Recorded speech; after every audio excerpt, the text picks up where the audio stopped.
আলাইকুম, কেমন আছো তোমরা সবাই? আশা করি ভালো আছো। আলহামদুলিল্লাহ আমিও ভালো আছি।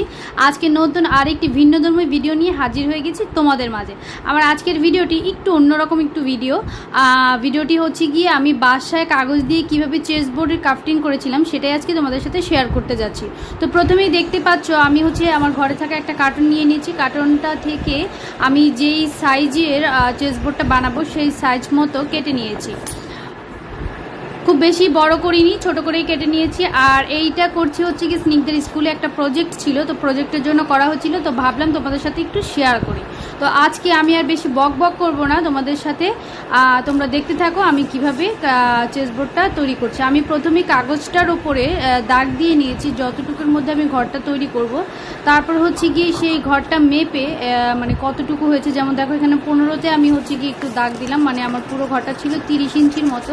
তো মাঝামাঝি 15 ইঞ্চির মধ্যে দাগ দিয়ে আমি এখন এটাকে মাঝ বরাবর দাগ টেনে নিব।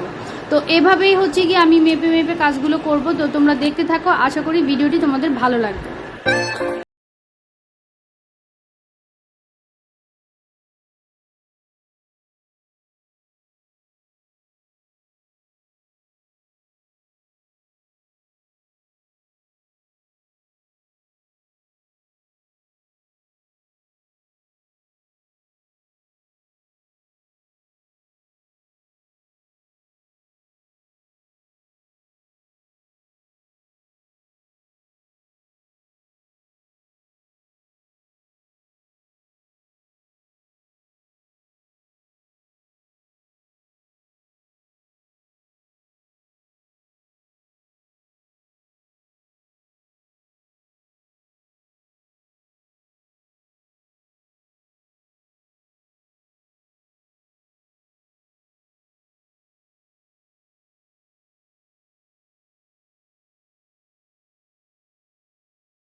চেসবোর্ডটা অলমোস্ট কমপ্লিট হয়ে গেছে, কালার করা হয়ে গেছে। এখন হচ্ছে কাগজটাকে আমি হচ্ছে বোর্ডের সাথে লাগিয়ে দিব, আর সেজন্য আমি আঠা ইউজ করতেছি। তো দেখো কিভাবে আমি আঠা দিয়ে বোর্ডের সাথে কাগজটা লাগিয়ে দিচ্ছি।